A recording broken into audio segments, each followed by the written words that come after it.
Voilà, droit des réponses cette fois-ci, ça sera avec Rodrigue Ramazani. Bienvenue, monsieur Rodrigue. Bonjour Jean-David. Vous avez suivi votre prédécesseur. Vous n'avez pas été, c'est-à-dire que votre président, Délice Sanga, n'a pas été tendre. Selon votre prédécesseur, il n'a pas été poli. Il devrait quand même avoir un peu de la retenue. D'abord, il faut remettre les choses dans le fait. Parce que c'est là où se situe cette intervention de l'honorable Sanga. Il s'agissait là d'un débat sur la réduction des comptes. Je crois même que mon prédécesseur, j'ai parié que ce rapport, il n'a pas pu le lire. C'est pourquoi, même au sein de leur organisation politique, ils auront du mal à entrer dans l'idée de l'honorable Sanga. Lorsque vous lisez ce rapport révèle des choses graves, gravissimes. Ce rapport dit ceci, que le gouvernement viole systématiquement la loi de finances. Il n'y a pas d'orthodoxie financière. Il n'y a pas d'orthodoxie financière.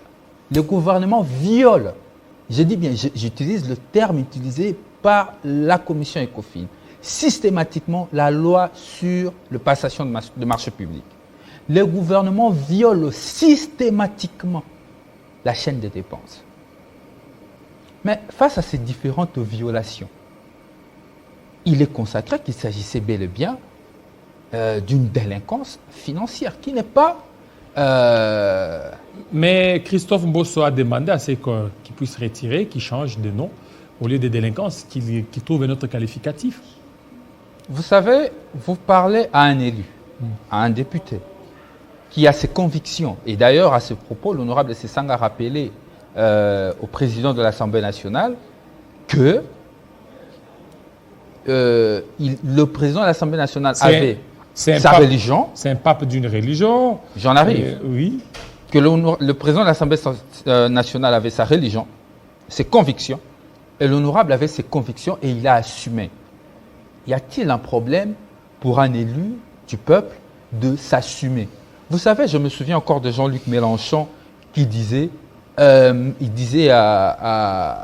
ce journaliste de BFM, j'ai oublié le nom, au Parlement, ça parle.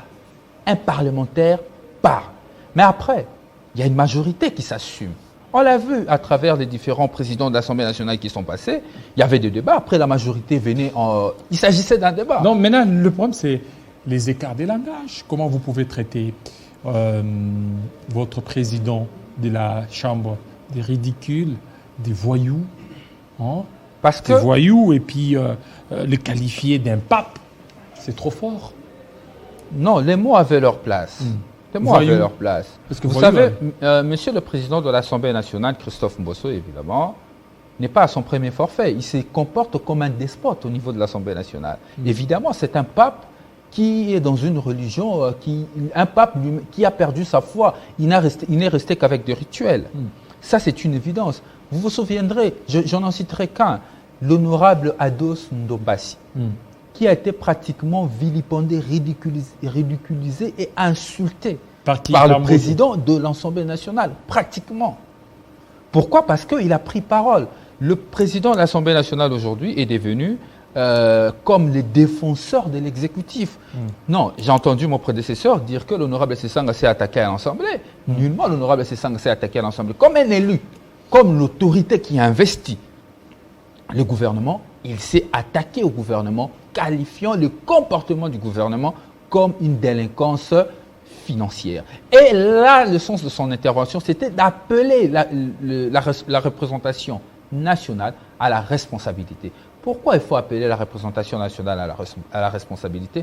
Nous avons plusieurs politiques publiques aujourd'hui dans notre pays. Pour votre prédécesseur, il dit qu'il n'appartient pas à Délice Sanga de qualifier les autres de délinquants. Seul l'organe de la loi qui peut qualifier l'autre de délinquants. Bon, Jean-David, je vais te dire quelque chose. C'est un constat, en fait, de certains intellectuels congolais. Ils ont une réflexion binaire. Ça veut dire, si c'est ça, si c'est pas ça, c'est ça. Or, la réflexion peut être multidimensionnelle. Donc, celui qui a fait le droit imagine que la vie d'une société se limite dans la science juridique. Celui qui a fait l'économie, il pense que la vie de la société se limite que dans sa science économique. Or, la réflexion d'un intellectuel doit être pluridimensionnelle. réfléchir comme ça, c'est faire une réflexion binaire. Soit, si ce n'est pas les magistrats, c'est un juge.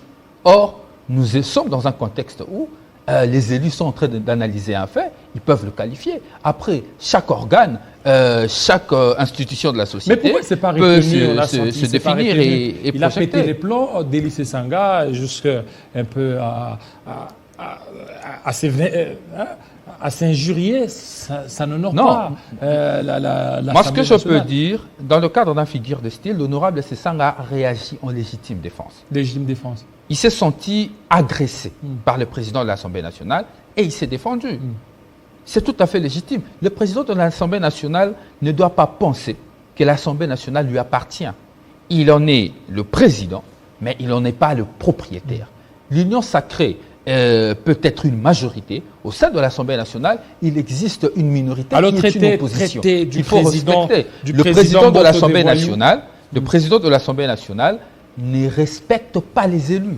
Je crois même que l'honorable Sesanga est parmi les premiers députés qui va ouvrir la voie aux autres députés de savoir réclamer leur position, leurs droits. Il est inacceptable. Je vous ai donné le cas de l'honorable Ados Nobasi, qui a été pratiquement humilié devant ses élus, devant plus de 80 millions de Congolais qui suivaient le débat au niveau de l'Assemblée nationale. Et pourquoi? Parce qu'il a pris parole. Et la parole qu'il prenait pour le président de l'Assemblée nationale, c'était une attaque contre le gouvernement. Mais les élus doivent parler et la majorité doit s'assumer. Je crois qu'à ce niveau, on ne peut pas en faire un problème. L'honorable Sesanga a repliqué en légitime défense parce qu'il s'est senti agressé verbalement. Oui, mais légitime défense déjà à l'extérieur, aller traiter du président de voyou, c'est trop fort ça. Ça se passe entre députés.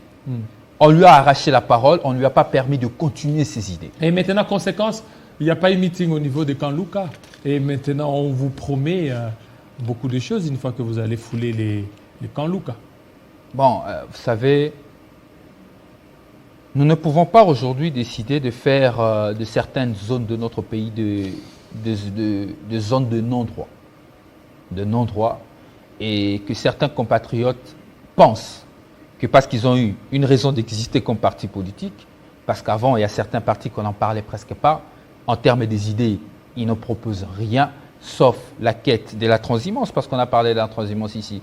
On ne rappelle pas que X venait de Mobutu, Y est passé par Kabila, et puis il est passé Kabila fils, aujourd'hui il est avec Tshisekedi. Si on veut traiter les autres de transhumants, il faut commencer d'abord par se regarder soi-même, et se murer devant le miroir, regarder si on est clean. Je crois que ce n'est pas des gens comme ça qui peuvent se donner assez d'importance. Mais ce qui est le plus important est que Kanluka est une zone à Kinshasa, est un quartier à Kinshasa. L'envol, nous préparons. Très bientôt, nous allons appeler la presse. Nous irons en Kanluka. Et nous, notre idée n'est pas... Mais là, ce sera un défi, vous allez défier. J'en arrive. Non, même l'activité qu'on a organisée, on n'a pas défié quiconque. Cette activité devait avoir lieu depuis, je crois, le mois de novembre, à la demande des habitants de Kanluka. Je le dis bien, à la demande des habitants de Kanluka. Je crois que ceux qui suivent Top Congo ont écouté plus d'une fois les habitants de Kanluka appeler l'honorable Sesanga, après notre départ de l'Union Sacrée, de venir dire pourquoi on a quitté l'Union Sacrée. Nous, on a décidé de répondre à cette demande. On n'a aucun calcul politique vis-à-vis d'un regroupement, d'un groupe politique, d'une personnalité politique quelconque. C'est le cadet de nos soucis. On vous demande, certains veulent faire de cette histoire leur raison d'existence. L'envol, on n'a pas fait de déclarations là-dessus parce que pour nous, ce n'est même pas une question d'existence. Nous, on existe mieux. Nous avons des propositions telles que la réduction du train de vie de l'État. Nous avons des propositions sur la révision de la loi électorale. Nous avons de meilleurs combats à faire. Nous n'avons pas des combats des bas étages. Nous n'allons pas nous nourrir politiquement vous allez vous excuser à travers une polémique. Vous allez présenter vos excuses. Écoutez, vous parlez de moi je suis Rotek Ramazani, vous parlez de l'honorable Sesanga qui est un député, il a sa liberté, il peut ou ne pas présenter ses excuses, tout dépendra que de lui. Moi je ne peux pas parler en lieu à sa place sur cette question parce qu'il ne m'a pas mandaté sur ça. Mais moi je pense que c'est un député, il a usé de sa conviction. Parce que même la Bible nous dit, tout ce que vous faites sans conviction est un péché. Lorsqu'on lui a demandé de retirer cette parole, il a refusé. Parce qu'il était convaincu que ce que le gouvernement était en train de faire était une délinquance financière. Maintenant, est-ce qu'on peut imputer à l'honorable Sesanga l'ignorance qu'a fait preuve le speaker de l'Assemblée nationale. Je ne pense pas. Délinquance financière, tous les experts en droit financier, tous les experts financiers, économistes le savent que c'est une terminologie consacrée lorsqu'il y a violation de règles financières. Merci beaucoup, monsieur. Donc on ne peut pas imputer à l'honorable Sessanga l'ignorance du président de l'Assemblée nationale. Rodrigue Ramazan, merci. C'est à moi de vous remercier. De votre passage, on va parler... Donc je confirme que très bientôt, nous allons communiquer et nous viendrons à Kanduka pour tenir notre matinée politique. Secrétaire national de l'UPPN, M. Hervé Nzila, avec nous. Avec lui, on va parler des rôles des partis politiques. Vous voyez ce qui se passe là. C'est parce que certains partis politiques ne sont pas enseignés. C'est tout de suite.